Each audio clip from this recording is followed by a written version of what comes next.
Hello guys, अभी हम second chapter start करने लगे हैं कार्बोहाइड्रेट मेटाबॉलिज्म के एमसीक्यूज का। तो इसका पार्ट 2 है। पार्ट 1 का पहले हमने डिस्कस कर लिए। पार्ट 3 में हम मेडिकल से रिलेटेड कार्बोहाइड्रेट मेटाबॉलिज्म के एमसीक्यू देखेंगे। और पार्ट 4 में जो मुश्किल तरीन एमसीक्यू होते हैं कार्बोहाइड्रेट मेटाबॉलिज्म में, वो हम देखेंगे। तो आज हमारा पार्ट 2 है। पार्ट 2 में सबसे पहला एमसीक्यू है, which one of the following enzyme is not involved in galactose metabolism. Glucokinase. तो ग्लूकोकाइनेज सिर्फ ग्लूकोज की फास्फोराइलेशन करता है, तो ग्लूकोकाइनेज सही है। Which of the following enzyme is defective in galactosemia, a fatal genetic disorder in infants. ये बच्चों के अंदर सबसे जो खतरनाक एंजाइम है, जो जिसकी डेफिशिएंसी की वजह से ग्लैक्टोज का लेवल बहुत ज़्यादा हाई हो जाता है, वो है ग्लैक्टोज 1 फास्फेट यूरिडल ट्रांसफरेज। ठीक है, इसकी डेफिशिएंसी से जो है ग्लैक्टोज का लेवल बहुत ज़्यादा हाई हो जाता है। पहले ब्लड में ग्लैक्टोज का लेवल हाई होता है, इसको ग्लैक्टोसेमिया कहते हैं। फिर यूरिन में आना शुरू हो जाता है, इसको ग्लैक्टोजूरिया कहते हैं। In liver, the accumulation of which of the following metabolite attenuate the inhibitory of ATP on phosphoproteokinase 1। ठीक है, तो ये सारे जो है इनहिबिट करते हैं एक्सेप्ट फ्रक्टोज 2,6 बिसफास्फेट। फ्रक्टोज 2,6 बिसफास्फेट जो है वो फास्फोप्रोटोकाइनेज 1 को जो है वो एक्टिवेट करता है। वो क्या करता है, फास्फोप्रोटोकाइनेज 1 को जाके एक्टिवेट करता है। ठीक है, तो बकाया ये जो चीज़ें हैं ब्लॉक करती हैं। Mutation in which one of the following enzyme lead to glycogen storage disease known as Tarui's disease. तो ट्राइज डिजीज होती है पायरुवेट काइनेज की डेफिशिएंसी से। इसमें क्या है कि ग्लूकोज डाइजेस्ट नहीं हो पाती और इसकी वजह से हेमोलिटिक एनीमिया भी हो जाता है और अर्ली एज में डेथ भी हो जाती है। Erythrocytes undergo glycolysis for the production of ATP. The deficiency of pyruvate kinase enzyme lead to hemolytic anemia। सबसे ज़्यादा काज है हेमोलिटिक एनीमिया का ग्लूकोज 6 फास्फेट डिहाइड्रोजिनेज की डेफिशिएंसी। वो one of the most abundant cause है hemolytic anemia का। तो जो सेकंड मोस्ट अबंडेंट काज है हेमोलिटिक एनीमिया का, वो पायरुवेट काइनेज की डेफिशिएंसी है। इसमें ग्लूको एटीपी नहीं बनती, सोडियम पोटाशियम पंप नहीं, रेड ब्लड सेल के चलते वो डिफॉर्म हो जाते हैं। इसके अलावा 2,3 बिसफास्फोग्लिसरेट ज़्यादा बनता है, जो कि बीटा चेन ऑफ हीमोग्लोबिन पे लग जाता है और binding affinity of haemoglobin with respect to oxygen will decrease. Cancer के सेल में कौन सी मेटाबॉलिज्म कौन सा एंजाइम ज़्यादा एक्टिव होता है, वो पायरुवेट काइनेज M2 होता है। तो इसका हम लेवल चेक करते हैं। Which of the following glucose transporter are important in insulin dependent glucose uptake? ये GLUT4 होता है। GLUT4 जब इंसुलिन आके लगती है ये स्केलेटन मसल्स के ऊपर, तो ये जो GLUT4 के रिसेप्टर इनसाइड द सेल होते हैं, ये बाहर आ जाते हैं और फिर अपना ग्लूकोज का अपटेक का फंक्शन परफॉर्म करते हैं। विच ऑफ द फॉलोइंग, और ये GLUT4 की केएम वैल्यू काफ़ी हाई होती है, अराउंड 5 होती है। तो ये हाई कंसंट्रेशन ऑफ ग्लूकोज को आप टेक कर सकता है। Which of the following glucose transporter is present in beta cells of pancreas. ये GLUT2 होता है, इसकी केएम वैल्यू सबसे हाई होती है। इसका मतलब है इसको फंक्शन करने के लिए ग्लूकोज की बहुत हाई कंसंट्रेशन चाहिए। यूं ही आप हाई कार्बोहाइड्रेट मील लेते हैं तो ग्लूकोज का लेवल बहुत ज़्यादा होता है, तो ये GLUT2 फिर ज़्यादा फंक्शनल हो जाता है और ग्लूकोज फिर लीवर और पैंक्रियाज के सेल्स के अंदर जाता है। विच ऑफ द फॉलोइंग, और फिर उस GLUT2 की वजह से फिर इंसुलिन आगे बनती है। ठीक है, GLUT2 ग्लूकोज अंदर लेके जाता है, ग्लूकोज से ग्लाइकोलिसिस और एनर्जी बनती है क्रेब साइकिल की तरह। वो एनर्जी प्रो इंसुलिन को इंसुलिन में कन्वर्ट करने में हेल्प आउट करती है। विच ऑफ द फॉलोइंग, तो एक इसको हम कह सकते हैं ग्लूकोज प्रोड्यूसर भी कह सकते हैं गोल्ड GLUT2 को, और GLUT4 को हम ग्लूकोज यानी कि सेंसिटिव यानी कि ग्लूकोज डिपेंडेंट भी कह सकते हैं GLUT4 को। ठीक है, सॉरी इंसुलिन डिपेंडेंट। ठीक है, GLUT4 को इंसुलिन डिपेंडेंट कहते हैं और GLUT2 को हम कहते हैं ये क्या है, इंसुलिन प्रोड्यूसर होता है। GLUT4 इंसुलिन से जो है डिपेंड करता है ओपन होने के लिए, और GLUT2 जो है वो इंसुलिन प्रोड्यूस करता है।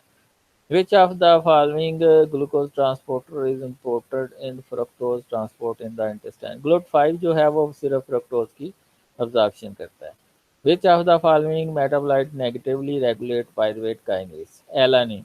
ठीक है, ये जो फ्रक्टोज 1,6 बिसफॉस्फेट है, ये फीड फॉरवर्ड रेगुलेशन यानी कि पॉजिटिव रेगुलेटर के तौर पर काम करता है।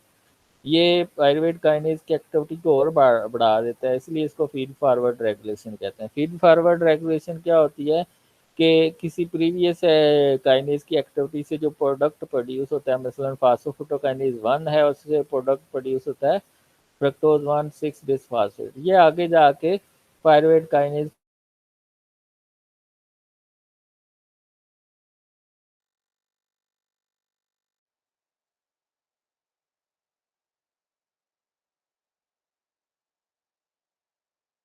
NADH is recovered into NAD। Oxygen अगर नहीं होगी तो आपका माइट्रोकॉन्ड्रिया है वो अच्छा नहीं काम करेगा, इलेक्ट्रॉन ट्रांसपोर्ट चेन नहीं चलेगी और NADH कंज्यूम नहीं होगा। अगर NADH कंज्यूम नहीं होगा तो ये पाए करेगा। Which of the following glycolytic enzyme is inhibited by the accumulation of long chain fatty acid in the liver? ये ग्लूकोकाइनेज है। ग्लूकोकाइनेज लिवर के अंदर होता है और लिवर का एंजाइम है ग्लूकोकाइनेज, और ये सिर्फ और सिर्फ लिवर के अंदर होता है, तो इसलिए लॉन्ग चेन फैटी एसिड इसको इनहिबिट करते हैं।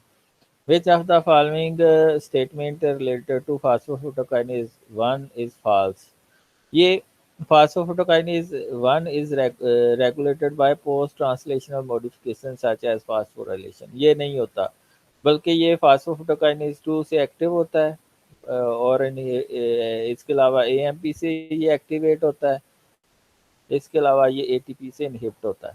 ठीक है, Which of the following statement about phosphokinase 2 is false? ठीक है, it activate the protein kinase A, phosphorylate the phosphokinase 2 and activate the phosphatase domain। ये गलत है, बल्कि ये क्या क्या करता है, phosphokinase 2 ये फ्रक्टोज 2,6 बिसफॉस्फेट प्रोड्यूस करता है जो कि आगे phosphokinase 1 को जाके एक्टिवेट करता है। Which of the following hormone decrease blood glucose and increase the uptake of glucose in various tissues like skeleton, muscle and adipose tissue? ये मैंने कहा था इंसुलिन। इंसुलिन आती है तो GLUT4 ट्रांसपोर्टर जो होते हैं वो सेल के अंदर होते हैं, वो फिर सेल के बाहर आ जाते हैं। Which of the following statement is true? Glycolysis occur in the presence or and absence of oxygen। Glycolysis oxygen की मौजूदगी में भी होती है, उसमें 8 ATP प्रोड्यूस होते हैं, और एब्सेंस में भी होती है, उसमें 2 ATP प्रोड्यूस होते हैं। ठीक है, और ग्लाइकोलिसिस कहाँ पे होती है? साइटोप्लाज्म के अंदर। What is the rate limiting step in glycolysis? Hexokinase है या फास्फोफोटोकाइनेज 1 है, वो होता ये रेट लिमिटिंग रिएक्शन है। The net gain of ATP during the conversion of glucose into pyruvate is 2 ATP in case of anaerobic process and 8 ATPs in case of aerobic process। ठीक है, अगर एनारोबिक प्रोसेस है तो lactic acid produce होगा, और अगर aerobic process है तो पायरुवेट प्रोड्यूस होगा जो कि आगे एसिटाइल कोए में चेंज होता है।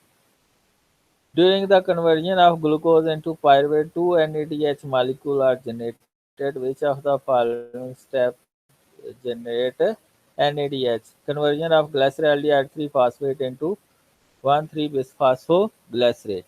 इसमें क्या होता है, ग्लाइसरॉल्डिहाइड 3 फास्फेट की ऑक्सीडेशन होती है एल्डिहाइड कार्बन के ऊपर और एक फास्फेट ग्रुप लग जाता है, और क्या बनता है? 1,3-बिसफॉस्फोग्लिसरेट।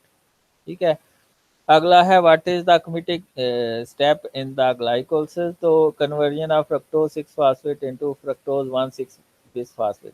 ये अगर हो गया तो आगे ग्लाइकोलिसिस होनी है, फिर हो गए, और कोई इसने इस तरीका नहीं इस्तेमाल करना। Glycolysis consist of 3 irreversible step. Which of the following enzyme catalyse the reaction are not irreversible?